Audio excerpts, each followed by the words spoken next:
Bashapura Julikja to Lake जरी दूर वाट like, subscribe and share. आज तुझी संग साथ असताना आकाशी चंद्र चांदण्या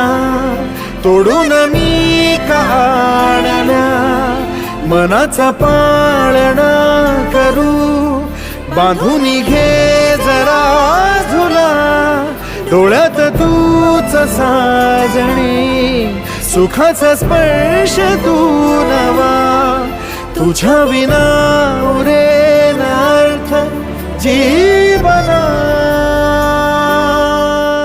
उजळे तुझ्या हसूने कणकण अन चंद्र हे हातीचे काकण